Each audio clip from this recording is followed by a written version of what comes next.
name is Joanne Benson. I am 72 years old. I currently serve as a senator for the 24th Legislative District of Prince George's County, Maryland. Prior to serving in the Senate, I served 20 years in the House of Delegates for the 24th Legislative District of Prince George's County.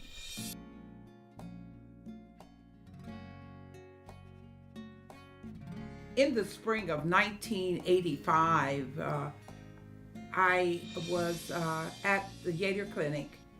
I went there to have my physical. And at that time, the physical report was very positive. But I was just a little tired, which is one of the reasons why I decided to go to have a complete physical. And at the time, I was teaching at a middle school. And in the middle school, there were children that I was working with that came with all kinds of issues. It was a school of desperate need when it came to nurturing children. The academics were not where they were supposed to be. We had all kinds of issues with families. It was just heartbreaking and heart-wrenching. So I found myself very personally involved in the problems that our children were facing in that school, and spent a lot of time talking with parents, and I began to get even more tired. In April of 1985, the superintendent of the Prince George's County Public Schools, Dr. John Murphy, called me to his office and offered me a job as a principal of a school, John H. Bain Elementary School, which was located in Capitol Heights. At first, I was very reluctant to accept the position, but then he told me that I was truly needed in the school because of my background, which was having to do with parental involvement, dealing with conflict management, which is one of the reasons why I was assigned to the middle school, and also because of the skills that I brought to the table when it came down to human relations, because there were some conflicts going on in the school in which he wanted me to take over as the principal. So just before April the 4th, I went into John Bain Elementary School to take on a tremendous challenge of being the principal. It was also a school of critical need. The academic performance of the children in the school was the lowest in the county. There was absolutely no parental involvement, no PTA. There was a severe conflict between the community and the school. As a matter of fact, it was a school where the NAACP launched its lawsuit when it came to the desegregation of schools in Prince George's County. So there was not a good relationship between the school and the community. I thought that my stomach ache and my feeling tired had to do with all the stress that I was enduring as a principal in the school, but also what I had endured when I left the middle school. And so it just became profusely worse. I went to the doctor, and the doctor indicated, I went back to Yater Clinic, and the doctor said, listen, we think it might be the stress of your job, because I'd had a complete physical. I had a mammogram, I had a sonogram. I had gone through everything that was necessary in order to have a full opportunity to tell people that I was doing well. I went back to the clinic, and the doctor said, we think it might be the stress of your job. Why don't you take off a couple of weeks and rest and come back and see how you feel? So I did exactly what he said. I went home and I went to bed, and I was on bed rest for 2 weeks. I came back to school, felt much better. When school closed, I began to feel even worse. I just was very tired. My stomach was upset. Everything was aching me. And so one of my friends happened to talk to me about my condition. And she said, I think it might be something more than you're being tired, because you've been complaining for the past 2 or 3 months. You've just no, no. And not only that, but I don't like the way you look. So why don't we get a second opinion? Don't go back to the clinic. Let's find another doctor, a gynecologist, a specialist that deals with women. And I have my doctor who fits that description.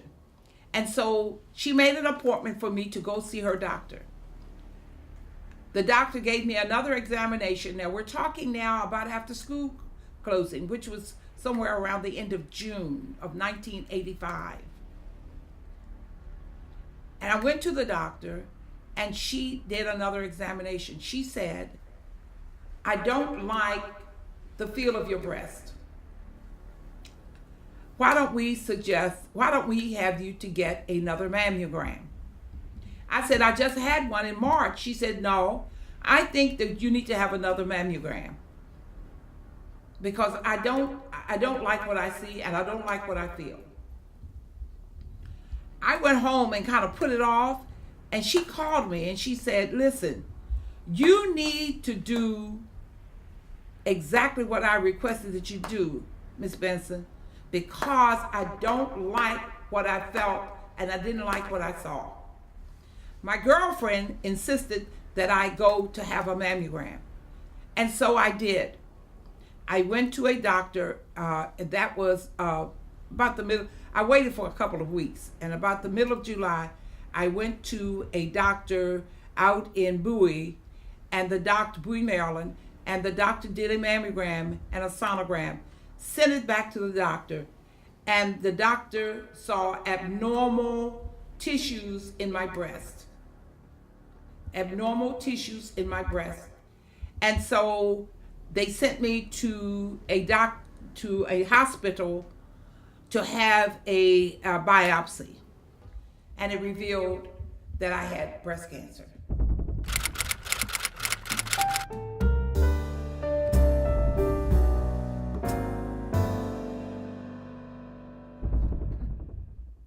And so I called my family. My father, my mother, and my entire family came. And the doctors at the hospital wanted me to have a radical mastectomy immediately. But as God would have it, I have two sisters, actually 3 sisters, that are in the field of medicine. 2 registered nurses and one who was running a hospital in New York for nurses. So they all came, and their response was, no, we can't do this because we as a family are not ready. And Joanne is not ready for surgery. We have got to go home and think about this. And that's exactly what we did. We went home and we thought about it. My father prayed about it. He's a minister. And we said, no, we're not going to do this surgery tomorrow. My sister suggested that we have a second opinion. In 1985, second opinions were not popular. And it was a question as to whether or not the insurance company was willing to pay for the second opinion. The family said, we are not concerned about how much it's going to cost.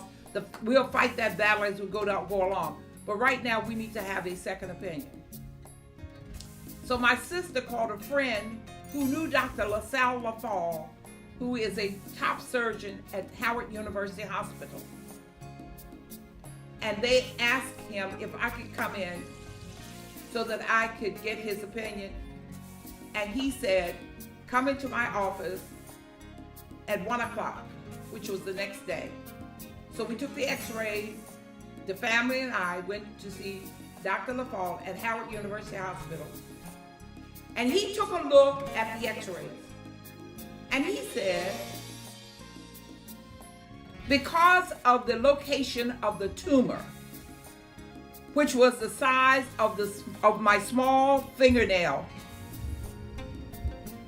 because of the size, first of all, it could not be located with self-breast examination, because that was something I was doing every month. I did self-breast examination every month.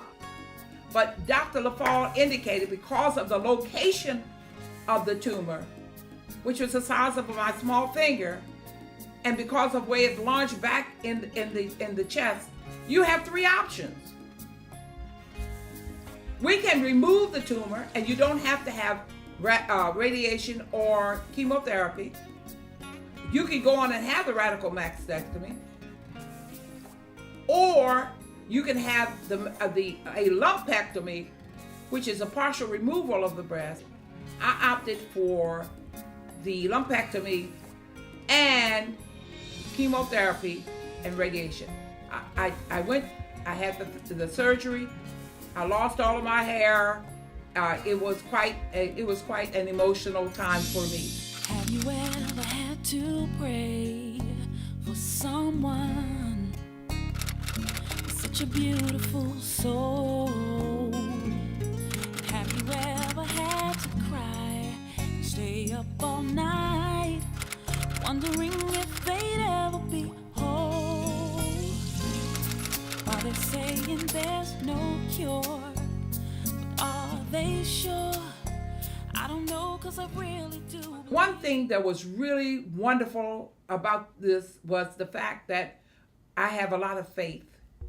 I am a person of faith. I felt that the Lord was going to take care of me. And I come from a family where my father and my mother and the entire family understood the power of prayer. Also, I had a wonderful, wonderful surgeon.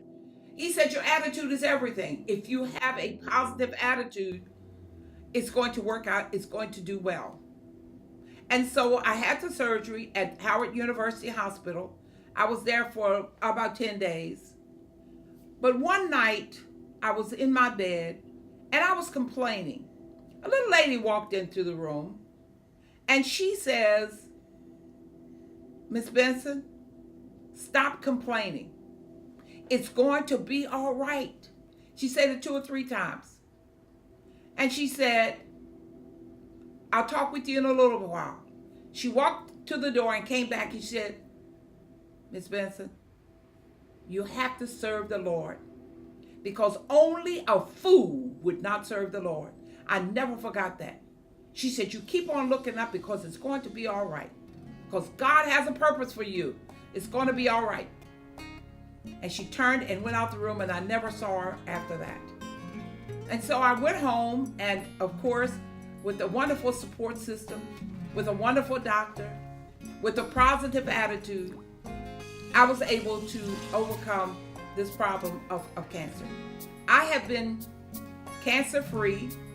I am a cancer survivor of 29 years. And it has been really something, because I believe that God has left me here for a reason. To take care of my family, to take care of a lot of the women who call me, and I do a lot of mentoring for women who have cancer. A lot of times it's not breast cancer, it can be other forms of cancer. I had a youngster working for me last year. She's a college student, and she was had a bout with cancer. And so she needed to be mentored, she needed to be encouraged. And so my experience as a cancer survivor has been one that sends a message out to the world that you can conquer anything. It starts with your attitude, and it starts with your willingness to understand that there is a power that's greater than all of us, who can mend a broken heart, and who is a doctor who's never lost a patient, and a lawyer who's never lost a case. And so I have gone through never knowing that I would be at this point in my life where I can reach out and help people, serve on a committee that deals with health issues.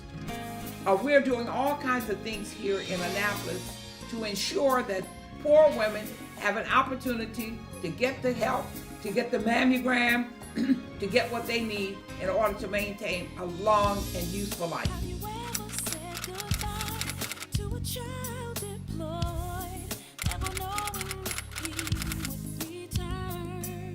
Yeah, or reminiscing on all the joy he brings every time that he looks in your eyes.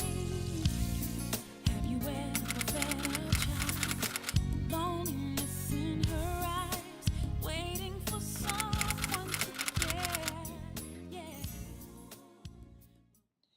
it has been only God that has made this possible. I take no credit.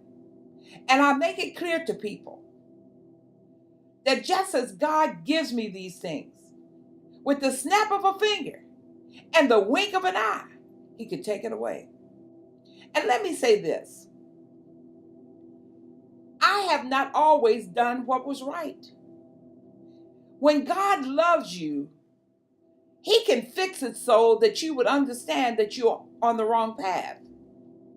I'm not so sure that the bout with cancer was not a wake-up call. Because as I think about prior to 1985, I didn't really appreciate the singing of a bird, the blowing of the wind, the sound of the cry of a baby. I didn't pay a lot of attention to those kinds of things. If you are diagnosed with cancer, it does not mean death, but a part of the healing. A part of the healing is when you are able to sit down and talk to people about your experience and about your bout with cancer. And so my strong advice is that if you're diagnosed with cancer, you have to find a support group, somebody who can, other than your doctor, that you can sit down and have a conversation with. Because I'm okay. But it's my responsibility, it's my role, it's my mission, it's my calling, it's my ministry to come into this office to see what I can do to make life better for people. When anyone comes in here to sit at this table, I first start talking about the little girl with the big eyes. And I say to them, turn around and look at the picture. That picture there is the picture of a little girl who was homeless and had an issue with hunger. I tell people that. And then I say, look, to do nothing is not an option. We've got to be sure that we understand as elected officials our purpose for being here. And it's not about the glitz and glitter. It's not about meeting the president. It's not about going over to the governor's office. It's not about going to his house. No, that's not what it's about. It's about what we can do to make life better so that each generation is better than it was before we got here. People ask me all the time, Senator Benson, why is it that each time you're asked to pray, you never say no? Whenever I am asked to pray, I never say no. Because when I think about how good God has been to me, here I am, 29 years later, and all of the women that I know who had breast cancer or any form of cancer, who went with me to Howard University Hospital, are gone. I am the only one left. And I am just so grateful because he could have taken me 29 years ago, but he said, not so. There's much for you to do.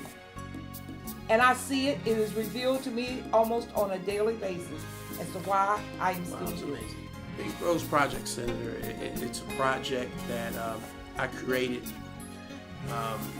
It started with a musical composition. To me, it's the ultimate source of information to give to people about cancer.